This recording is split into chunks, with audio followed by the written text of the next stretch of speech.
O título do sermão é Vivendo com Discernimento Espiritual. Vivendo com discernimento espiritual.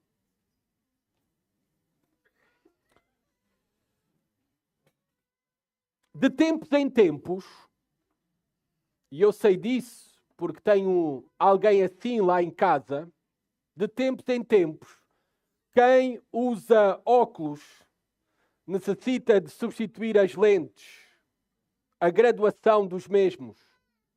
Se não o fizerem, e isso acontece com vários, como eu posso ver, olhando para vocês, se não o fizerem, se não substituírem a graduação dos vossos óculos, se ela estiver errada para a vossa condição no presente, tudo ficará distorcido.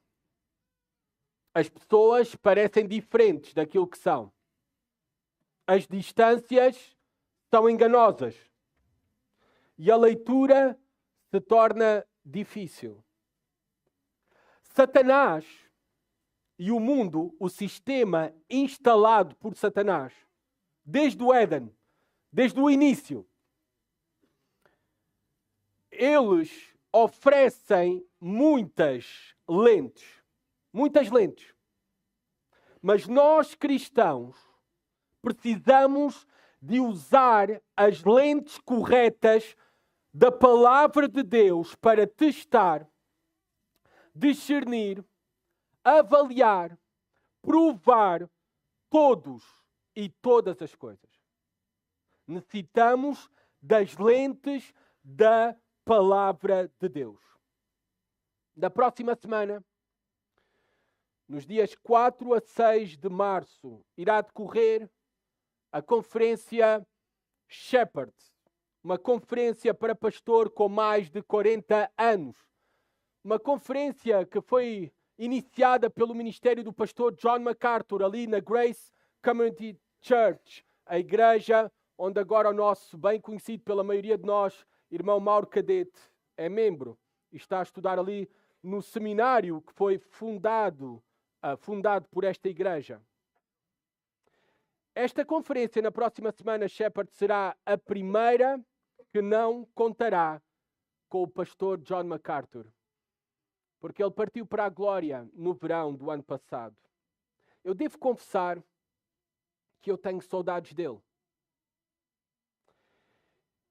Ele foi uma voz que em tempos de dúvidas, em tempos de negação, em tempos de distorção, em tempos de concessões, em tempos de relativismos, permaneceu firme, uma voz clara e inabalável em ensinar e proteger a verdade. Nos dias de hoje, tais vozes, como eram a voz do pastor John MacArthur, são uma grande raridade. Qual a razão? Porque nós vemos muita falta de discernimento na igreja hoje em dia. Falando de modo geral, obviamente. E esta falta de discernimento, ela começa nos púlpitos. Ela começa no ensino. Discernimento, esta palavra, vocês sabem o que é que significa. É uma palavra que vem do latim, uma palavra composta pela palavra separar e distinguir. Literalmente, a palavra discernimento significa separar para distinguir. Ou seja, discernir é analisar algo com cuidado para perceber as diferenças que não são assim tão óbvias. É a habilidade de discernir, é a habilidade de separar o que parece igual, mas não é. O pastor John MacArthur, enquanto permaneceu vivo no seu ministério, ele dava importância ao discernimento e se levantou como uma voz profética sobre a necessidade de discernimento espiritual na Igreja de Cristo. E eu passo a citar nas suas palavras esta exortação dele nesse sentido. O maior problema na igreja hoje é a ausência de discernimento. A falta de discernimento é o maior problema entre o povo cristão. Pessoas tomam más decisões. Pessoas aceitam o ensino errado. Aceitam a teologia errada. Não são sábias em quem seguem, em quem estão a seguir nas redes sociais, que podcasts estão a ouvir. Não são sábias em quem seguem, não são sábias no que ouvem, nem no que leem.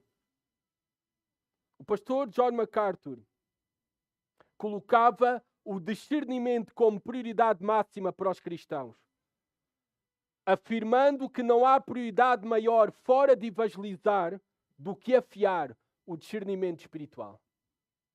Afiar o discernimento espiritual. E para termos discernimento espiritual, para afiarmos o nosso discernimento espiritual, nós precisamos das lentes da palavra de Deus. Mas temos que fazer uso das mesmas. Temos que fazer uso das mesmas. Então, nesta manhã, vamos ver juntos como afiar o nosso discernimento espiritual. Como podemos capacitar para avaliar aquilo que é verdadeiro daquilo que é falso. Do certo e do erro. Como é que podemos desenvolver, crescer neste discernimento espiritual que é a nossa maior necessidade nesta vida, como igreja, como povo de Deus, neste mundo onde há muitas vozes, vozes do diabo, vozes concorrentes à voz de Deus. Vamos aprender com o apóstolo João. Em 1 João, capítulo 4, versículo 1 a 6. Diz assim a palavra de Deus. Aqueles que podem, por favor, coloquem-se em pé para ler. É um texto curto. 1 João 4, versículo 1 a 6. Diz assim a palavra de Deus. Amados, não acrediteis em qualquer espírito, mas avaliai se os espíritos vêm de Deus. Porque muitos falsos profetas têm saído pelo mundo. Assim conheceis o Espírito de Deus. Todo o espírito que confessa que Jesus Cristo veio em carne, em corpo, é de Deus. E todo o espírito que não confessa Jesus não é de Deus, mas é o espírito anticristo, a respeito do qual tendes ouvido que havia de vir e agora já está no mundo. Filhinhos, vós sois de Deus e já tendes vencido os falsos profetas, pois aquele que está em vós é maior do que aquele que está no mundo. Eles são do mundo, por isso falam como quem é do mundo e o mundo os ouve. Nós somos de Deus. Quem conhece a Deus nos ouve. Quem não é de Deus não nos ouve. É assim que conhecemos o Espírito da verdade e o Espírito do erro. Senhor, abençoa a Tua palavra, que ela cumpra os Teus propósitos, Senhor. Frutifica o Teu povo. Ajuda-nos, Pai, a crescer em discernimento espiritual por meio deste sermão. Pedimos isso no nome do Senhor Jesus. Amém. Podem sentar-se. Primeiramente, no versículo 1, o apóstolo João faz uma chamada para todos os cristãos, para os seus leitores originais desta carta. E por extensão para todos nós. Todo cristão, todos os cristãos são chamados a viver com discernimento. Reparem como ele coloca isto nestas palavras. Versículo 1. Amados, não acrediteis em qualquer espírito, mas avaliai se os espíritos vêm de Deus, porque muitos falsos profetas têm saído pelo mundo. Não acrediteis, não confieis, não creiais em qualquer espírito. Nós sabemos que o apóstolo João está a usar aqui espírito. Ele já tinha falado do Espírito Santo. Ele já tinha falado do espírito anticristo, o espírito que se opõe a Deus, que se coloca no lugar de Deus. Este espírito só é visível e materializado em instrumentos humanos. Deus tem os seus instrumentos que tem o Espírito de Deus, o diabo também tem os seus instrumentos, que tem o espírito do maligno. O espírito que se opõe a Deus. O espírito que se coloca no lugar de Deus. Todo o contexto aqui da carta de 1 João, nós sabemos que os espíritos aqui, sim, vêm de maligno, têm como fonte o mal, o maligno, o diabo, mas são materializados, são visíveis, são conhecidos e são audíveis por meio de instrumentos humanos. Quem são os falsos mestres? Os falsos pastores. Os falsos pregadores. É por isso que adverte aqui o apóstolo João. Não acrediteis, não confieis em qualquer espírito. Pelo modo como ele coloca isto, parece que alguns estavam a acreditar. Sabemos que o espírito aqui, então, se refere a esta essência diabólica. Àqueles que transmitem uma mensagem diabólica. Uma mensagem de erro. Os agentes do diabo que estavam infiltrados dentro da igreja. Sempre o maior perigo para a igreja não veio de fora, mas de dentro. Dos agentes infiltrados dentro da igreja. Os falsos irmãos. Os falsos pastores. Os falsos mestres que disseminam o erro, o engano diabólico, que negam a Cristo e fazem muitos caminhar rumo à condenação eterna.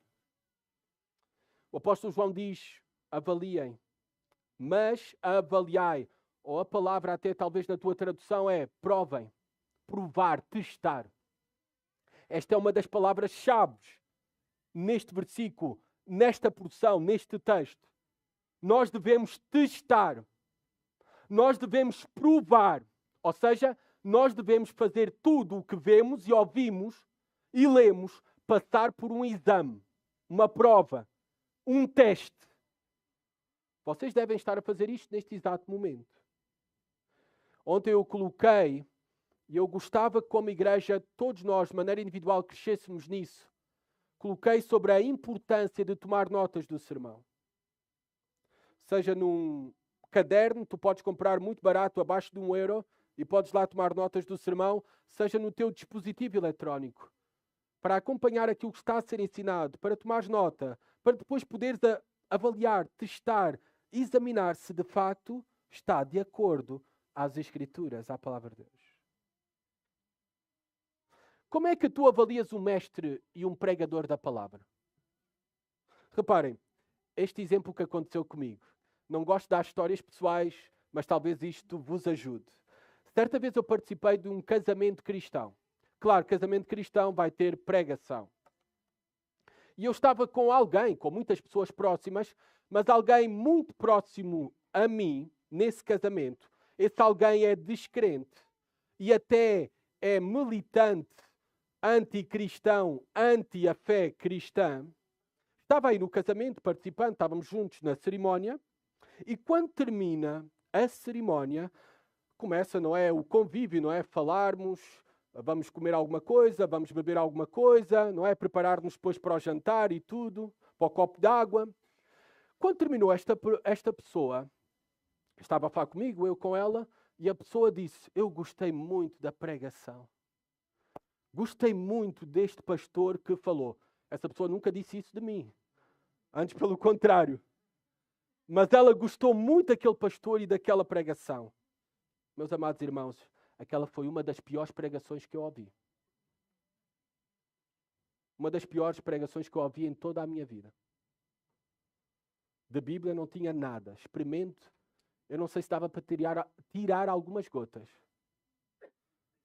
Agora, como é que ela avaliou este sermão? Esta mensagem no casamento? Ela avaliou como muitos avaliam. Uma pessoa com carisma. E era uma pessoa cheia de carisma. Era um excelente, e é um excelente comunicador. Oratória de excelência. A interação com as pessoas, com a audiência, tudo ali tinha nota máxima. Um à vontade, estando ali no púlpito. É por isso que esta pessoa gostou. Agora, como é que é possível eu aquela pessoa classificar esse sermão como um dos melhores sermões e gostou, ela não disse um dos melhores sermões, mas gostou muito, e eu classificar como um dos piores sermões, porque a avaliação são diferentes, as lentes que estamos a usar são completamente diferentes. É que os meus critérios para julgar não são os mesmos de um descrente. Assim como vocês, também como cristãos, os critérios para avaliar uma igreja, um sermão, um pastor, não pode ser como aos descrentes. As lentes têm que ser diferentes. Porque os descrentes têm um entendimento obscurecido para as verdades espirituais. É o que diz Paulo em Efésios 4:18. Agora, nós cristãos temos a palavra da verdade e o Espírito da verdade. Por isso é que discernimos e avaliamos as coisas de maneira diferente. Por isso é que Jesus Cristo nos chamou a julgar. E vocês talvez estão a pensar, como é que é, pastor? Julgar? Não. Mateus 7 diz para nós não julgarmos, não é? Este texto, comumente mal citado e interpretado, que está escrito o seguinte, e passo a citar, Mateus 7, versículo 1 e 2. Não julgueis para que não sejais julgados, pois com o critério com que julgardes, sereis julgados, e com a medida com que tiveres medido, vos medirão também. Uma leitura atenta, minimamente atenta deste texto. Jesus não está a proibir o julgamento. O versículo 2 nos diz a resposta do que é que Jesus está a proibir. Jesus está a proibir o julgamento hipócrita. Este julgamento hipócrita dos outros. Ou seja, temos uma vara para os outros que é diferente à nossa vara de medir para nós. Esse é o julgamento que Jesus está a proibir. Se nós continuamos no texto de Mateus 7, eu já falei sobre o mesmo aqui, até no contexto, eu creio, até no contexto da primeira carta de João. Nós sabemos que, na continuação do texto, até Jesus vai dizer para não oferecermos pérola aos porcos. E isto implica, para tomarmos essa decisão, implica julgamento. Implica julgamento. Jesus está apenas aqui a condenar o julgamento hipócrita. Este sim é condenável. Agora, a chamada para discernirmos as coisas, para julgarmos todas as coisas, para avaliar o que vemos, o que lemos e ouvimos, é um mandamento bíblico. Nós devemos aprender e ter a atitude dos de Bereia. Vocês conhecem os de Bereia? Deixem-me só ler, não têm que abrir, mas para aqueles que estão a tomar notas, Atos 17:11.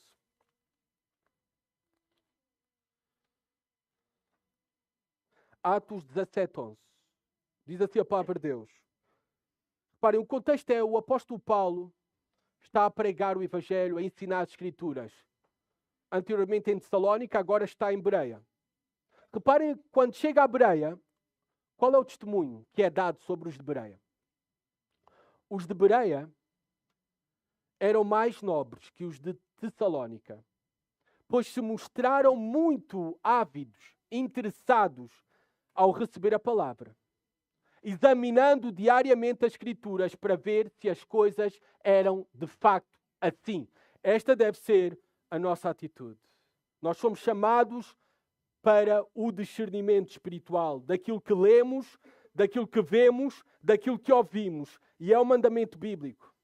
A única maneira de nós avaliarmos qualquer ensino é comparar com o que Deus já revelou na sua palavra escrita. A mesma é infalível. A mesma não contém erros. A mesma é verdadeira. E porquê é que nós devemos provar, examinar aquilo que lemos, aquilo que ouvimos? Aquilo que vemos também. Versículo 1. Reparem como continua o apóstolo João. Porque muitos falsos profetas têm saído pelo mundo. Muitos falsos profetas têm saído pelo mundo. Este é um problema muito sério e grave. É assim, este problema está desde o início. Desde o primeiro século até agora ao século XXI. Muitos falsos profetas. É por isso que nós vemos tantas falsas denominações surgindo a cada ano. É por isso que nós vemos falsas organizações, falsos seminários, seminários liberais que negam a ressurreição de Cristo, que negam que a palavra de Deus é, de facto, a palavra de Deus. É por isso que vemos o disseminar de milhares de religiões, de falsas religiões. É assim desde o início e está cada vez pior. É por isso que nós temos de ter ainda mais cuidado para discernir aquilo que ouvimos, aquilo que lemos, aquilo que vemos. Porque esses falsos profetas, a palavra no original é pseudo-profetas. Pseudo. Não são verdadeiros profetas. Nunca foram chamados da parte de Deus, por isso é que não falam da parte de Deus e não falam a verdade de Deus. Eles andam aí. E agora é mais perigoso porque não é apenas o facto de nós irmos a eles, eles vêm até nós, até de uma maneira inocente, inesperada. Entram pelos nossos dispositivos na internet, nas redes sociais, os falsos mestres e o falso ensino. E o povo de Deus, como não tem discernimento e não está a crescer no conhecimento e no estudo sério da palavra, bebe e come tudo. E o seu cristianismo é uma mistura de misticismo, de secretismo. O evangelho é distorcido. Porque não tem discernimento. Porque não avalia tudo de acordo à palavra de Deus. Avalia porque soa bonito. Que frase tão bonita. Prega o evangelho. Se necessário, usa palavras. Que frase tão linda.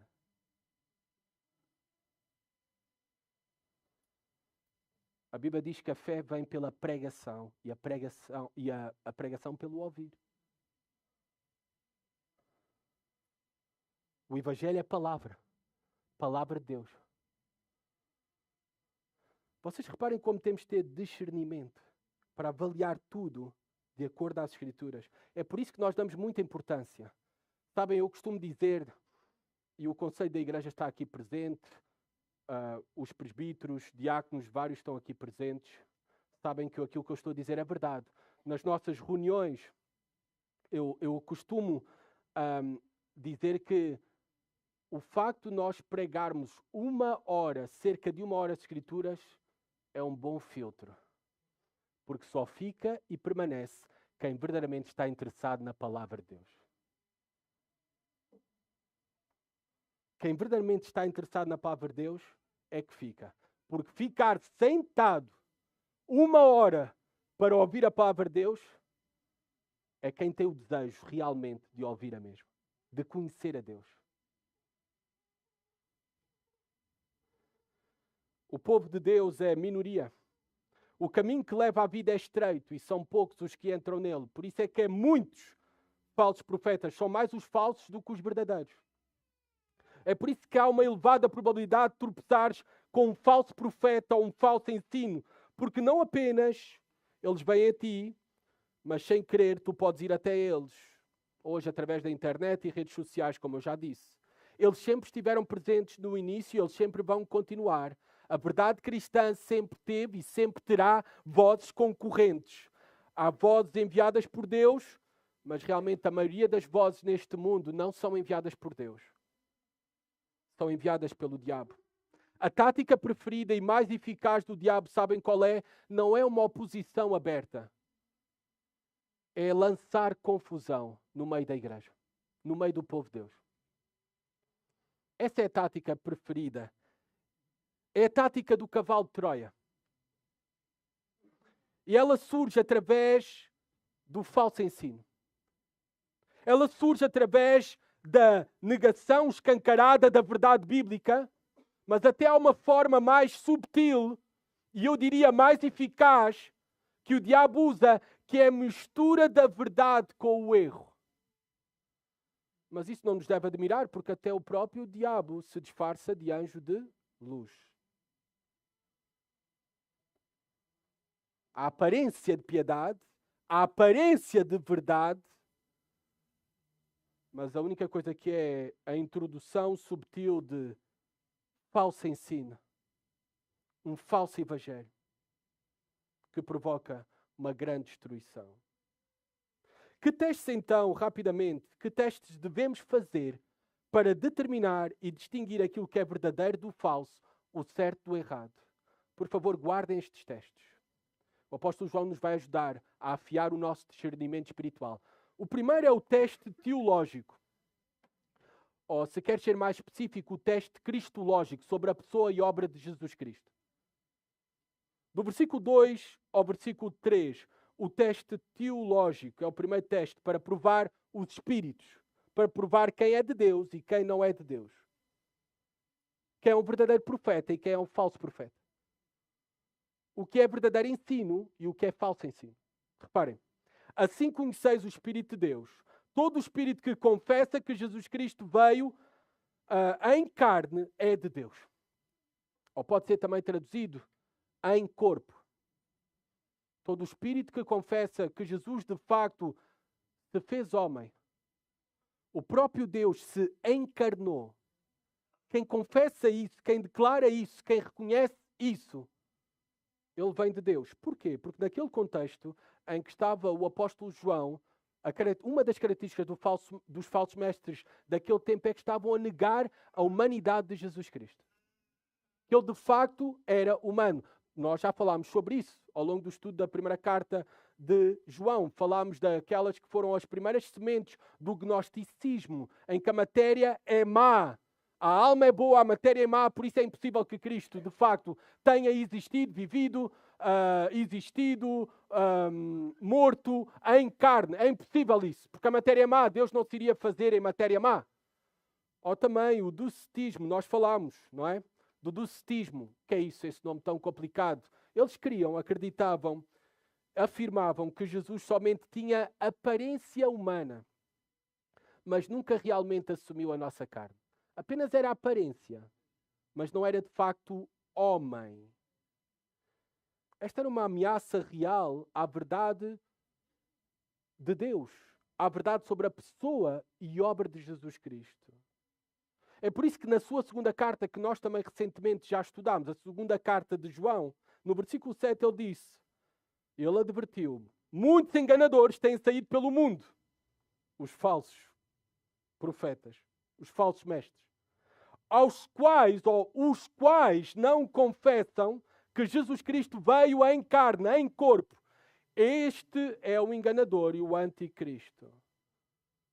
Por que é tão importante nós crermos que Jesus Cristo é de facto Deus, mas também é de facto homem? Verdadeiramente Deus e verdadeiramente homem. Eu vou repetir, e eu sei que vai soar repetido às vezes os meus sermões na primeira carta de João, mas eu apenas estou a repetir aquilo que o apóstolo João repete na sua primeira carta. Apenas estou a encarnar o espírito do apóstolo João. E nós damos importância à repetição. Qual o problema de negarmos a humanidade de Jesus? O problema é que se nós não cremos na humanidade de Jesus, então nós não o podemos ter como Cristo. Nós não o podemos ter como nosso Salvador dos nossos pecados. Nós não podemos celebrar a ceia do Senhor. Não podemos celebrar o perdão dos nossos pecados como se Ele não foi homem. Porque se Ele não se fez homem, Ele não pode ter sido o nosso representante. Se Ele não se fez homem, Ele não pode ter sido o nosso mediador entre Deus e os homens. Se Ele não foi homem e foi só aparência humana, Ele não pôde ter derramado sangue para a propiciação dos nossos pecados. Se Ele não foi homem, Ele não pôde ter passado pela morte. Se Ele não foi homem, Ele não podia ter ressuscitado. E como tal, se Ele não foi homem, não podemos ter a certeza que o nosso sacrifício foi aceito e que temos vida eterna e somos os mais infelizes de todos os homens, nas palavras do apóstolo Paulo.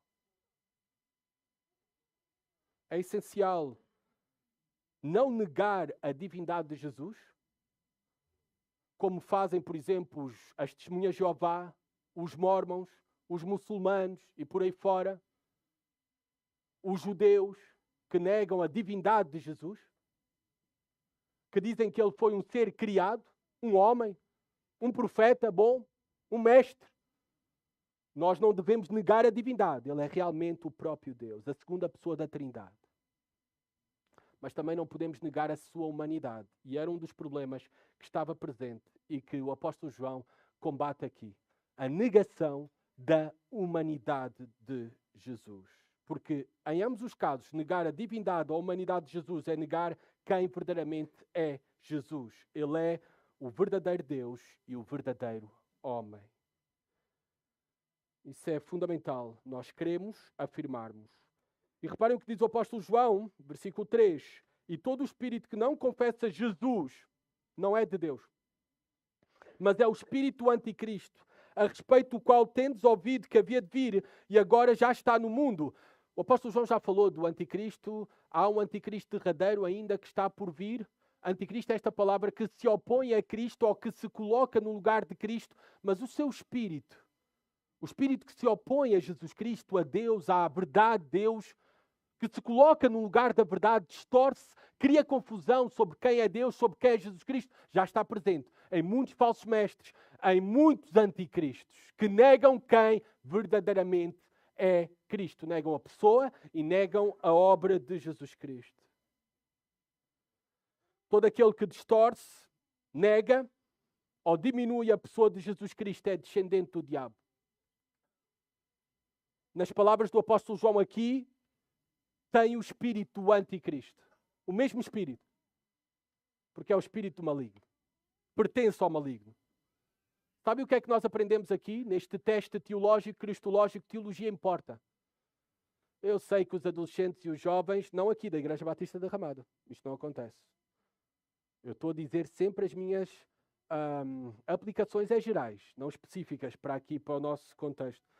Eu sei que eles acham a teologia enfadonha, uma seca. Mas só, vocês veem a importância, a teologia importa, cristologia importa, soteriologia importa, teologia própria importa, estudar a Bíblia importa. É por isso que os nossos encontros de adolescentes e de jovens nós estudamos a Bíblia. Se tu queres que os teus filhos se divirtam, tens de escolher outro lugar. Não é aqui. É outro lugar. Há muito melhor oferta em outros lugares. Aqui, a nossa prioridade vai ser ensinar a Bíblia, estudar teologia. É isso que produz vida. É isso que salvará a alma das novas gerações. É isso que levantará uma nova geração de cristãos que irá também defender e morrer pela verdade. E que vai entregar nos anos seguintes o verdadeiro Evangelho. Essa é a nossa prioridade. Mas também vocês se vão divertir aqui, tá bom? Também se vão divertir. Segundo teste, versículo 4 e 5. O teste da origem. O teste da origem. Filhinhos, vós sois de Deus e já tendes vencido os falsos profetas. Pois aquele que está em vós é maior do que aquele que está no mundo. Eles são do mundo, por isso falam como quem é do mundo, e o mundo os ouve. Agora é o teste da origem, ou pelo menos eu chamei assim. Porque o apóstolo João está-nos a ajudar a discernir quem é de Deus, porque tem a vida de Deus, e quem não tem. E isso se vê também na audiência. Aqueles que são de Deus, ouvem aqueles que são de Deus. Quem não é de Deus, não vai ouvir aqueles que são de Deus. É o teste da origem. Bem, como é que ele coloca isto em palavras? Primeiramente, no versículo 4, é uma declaração de grande conforto, de grande consolo e de grande segurança para nós. Reparem, filhinhos, vós sois de Deus. Repetidas vezes, ele traz isto à memória ao longo da carta. Vocês já são filhos de Deus. Vocês pertencem a Deus. Vós sois de Deus. Porque têm o Espírito de Deus. Porque andam na verdade. Porque amam a Deus e amam os irmãos. Porque praticam a justiça. Porque obedecem aos mandamentos de Deus. Não perfeitamente. É por isso que têm uma vida marcada pela confissão de pecado também. Todas essas marcas, João está a dizer, ele já deu. É por isso que ele afirma aqui. Vocês têm essas marcas. Vocês são de facto de Deus. São filhos de Deus. Essa é a vossa origem. É por isso que aquele que é filho de Deus e tem o Espírito de Deus e tem a verdade, conhece a verdade, ele já venceu os falsos profetas. pois aquele que está em vós é maior do que aquele que está no mundo.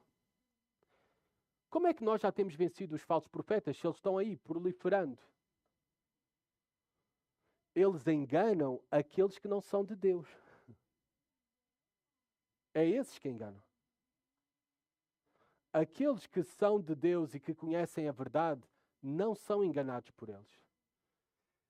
É por isso que vários de vocês, estou a lembrar-me disto agora porque estou a olhar para vocês, saíram de falsas igrejas. Porque já temos conversado sobre isso, pessoalmente.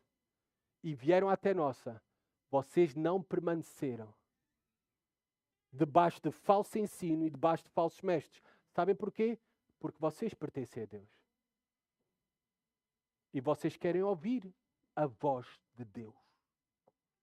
É por isso que hoje em dia nós vemos movimentos de pessoas a sair de falsas igrejas para igrejas onde se ensina a palavra de facto, a palavra de Deus, a verdade.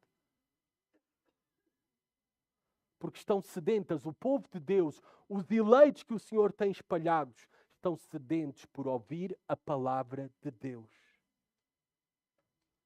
Estão cansados de coaching. Estão cansados disso. Estão cansados de psicologia no púlpito. Estão cansados disto. Querem ouvir a voz de Deus, porque Jesus Cristo disse que as minhas ovelhas ouvirão a minha voz.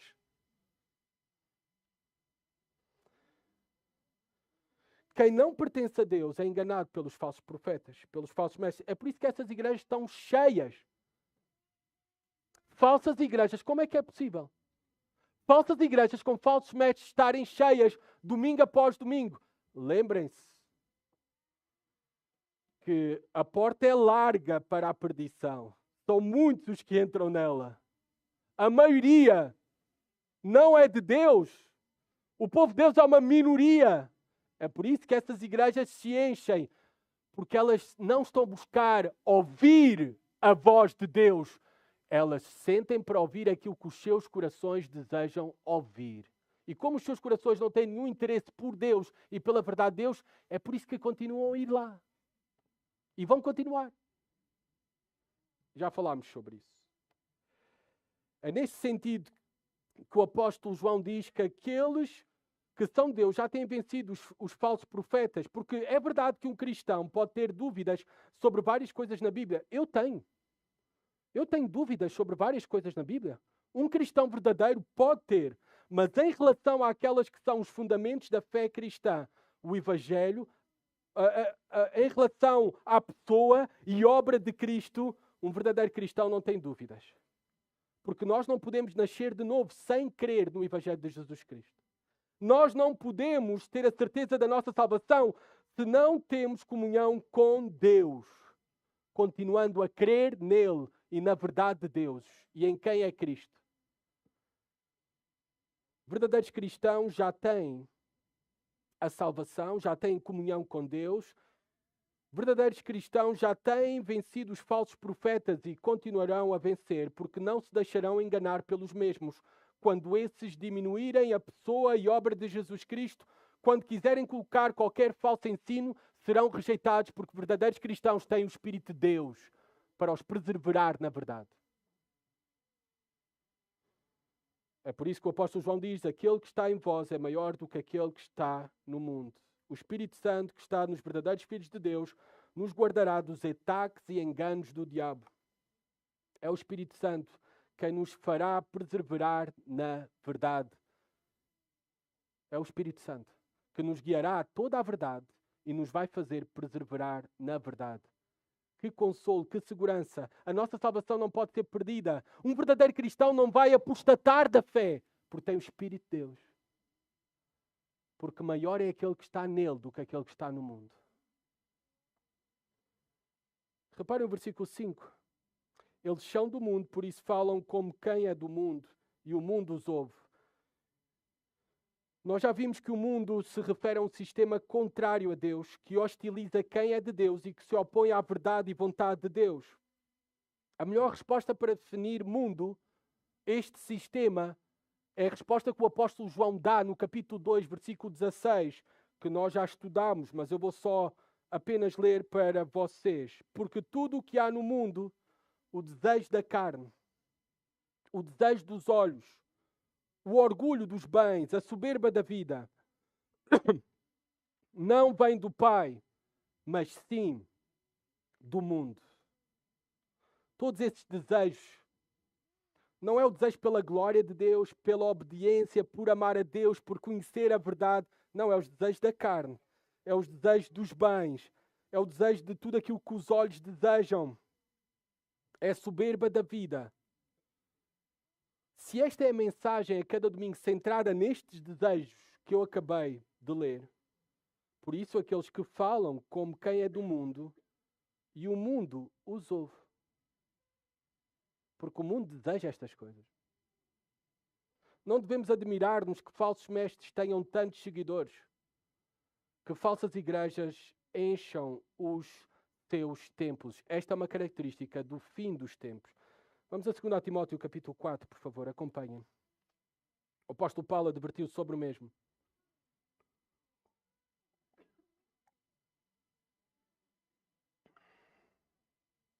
2 Timóteo capítulo 4, versículo 3 e 4.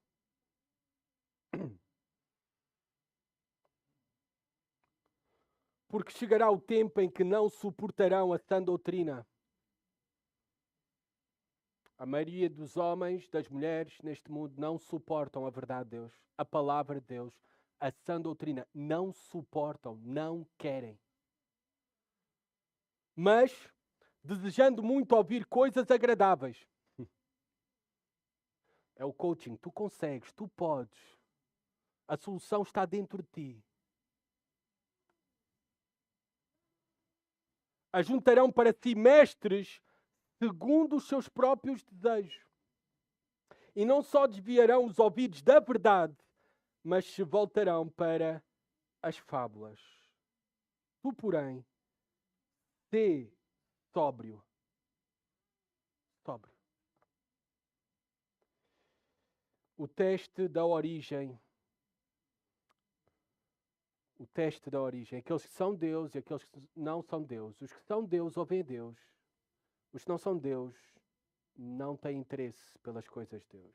Último teste, versículo 6.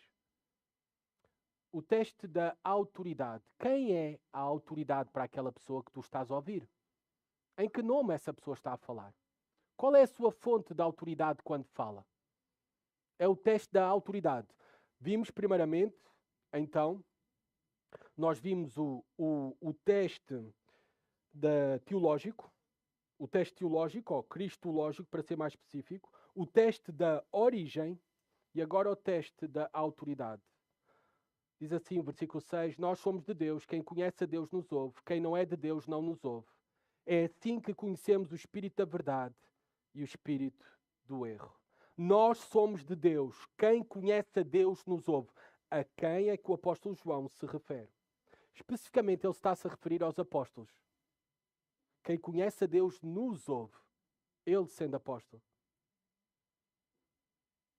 Aqueles que foram escritores da Bíblia, Novo Testamento. Aqueles que são o fundamento da doutrina da igreja. O apóstolo Paulo, não tem que abrir, mas em Efésios 2, 20 diz que nós fomos edificados sobre o fundamento dos apóstolos e dos profetas. Antigo Testamento e Novo Testamento. A fonte da autoridade é a Bíblia, toda a Escritura de Deus. Sendo o próprio Cristo Jesus a principal pedra angular. Quem não tem o Espírito de Deus, quem não nasceu de novo, quem não é filho de Deus, ainda não tem a semente divina no seu coração. É por isso que não deseja ouvir os mestres, os profetas verdadeiros, começando pelos apóstolos, que foram o fundamento, e por consequência também não desejam ouvir todos aqueles que ensinam e pregam com fidelidade o ensino dos apóstolos. O ensino que eles receberam do próprio Cristo. A igreja é fundamentada na doutrina dos apóstolos. É por isso que nos podíamos chamar igreja apostólica. É correto. Porque é uma igreja fundamentada na doutrina dos apóstolos.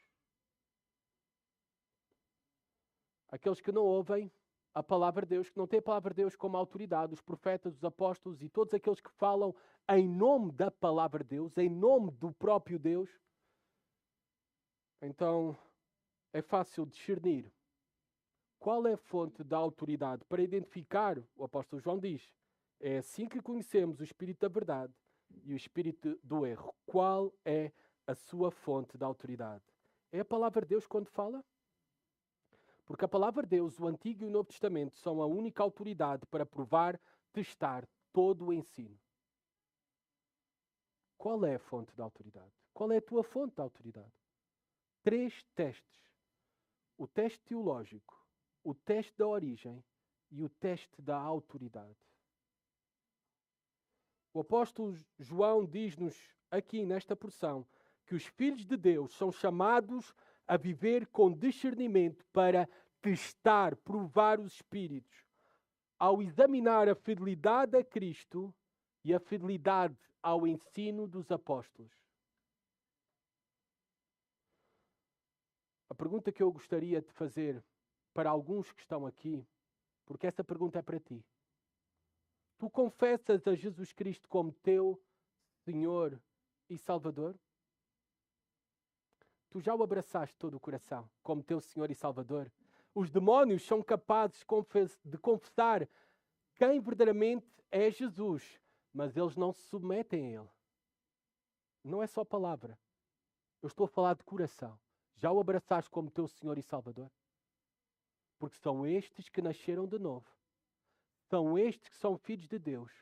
São esses que têm recebido o Espírito de Deus e conhecem a verdade. É por isso que Jesus Cristo disse em Mateus capítulo 10, versículo 32 e 33, portanto, todo aquele que me confessar diante dos homens, eu também o confessarei diante do meu Pai que está no céu. Mas aquele que me negar diante dos homens, eu também o negarei diante do meu Pai que está no céu. Quem é Cristo para ti? Não na boca somente, no coração. Abraça o verdadeiro Cristo, o verdadeiro Deus e o verdadeiro homem. Abraça a Cristo como teu Senhor e teu Salvador. São esses que Ele irá confessar na eternidade diante do Pai. Para nós, que já confessamos a Jesus Cristo como nosso Senhor e Salvador, somos todos chamados a viver continuamente com discernimento espiritual. No dia de ontem, de madrugada, nós fomos surpreendidos com a notícia de uma nova guerra. Estados Unidos e Israel versus Irão. Em Israel, porque está mais próximo do Irão, se vive neste exato momento vivem os seus habitantes sob constantes ameaças de ataques vindos do céu, da parte do Irão, como retaliação. Os moradores não sabem exatamente quando virá o próximo míssil, mas sabem que ele pode vir a qualquer momento. Mas vocês sabiam que Israel tem um sistema de defesa chamado Iron Dome, conhecido como escudo de ferro? Ele funciona assim.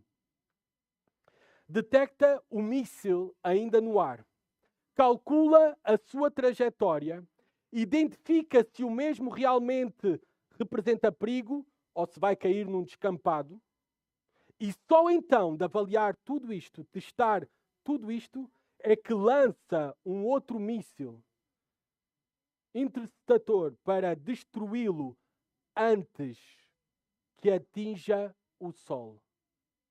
Agora pensamos nisto depois de tudo o que acabamos de ouvir. A nossa mente, ela também pode receber mísseis do inimigo das nossas almas todos os dias. Mentiras, medos, pensamentos negativos, tentações, palavras destrutivas, falso ensino. Se não houver um escudo, esses ataques atingirão diretamente o nosso coração.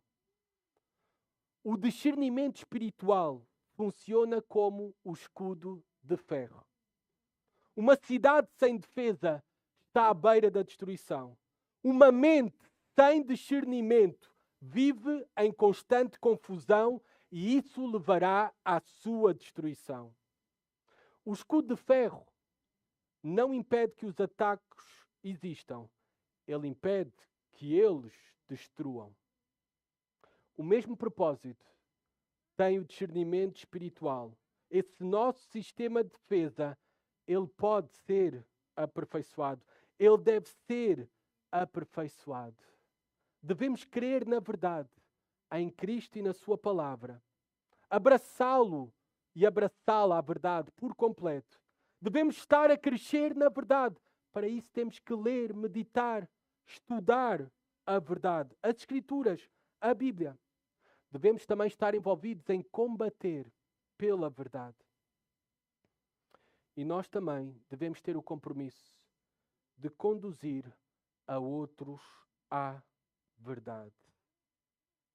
E nas palavras do apóstolo Paulo, em Efésios capítulo 4, se isto acontecer, quando estivermos a chegar à unidade da fé e do pleno conhecimento do Filho de Deus, ao estado de homem feito, à medida da estatura da plenitude de Cristo, para que não sejamos mais inconstantes como crianças, levados ao redor por todo o vento de doutrina, pela mentira dos homens, pela sua astúcia na invenção do erro.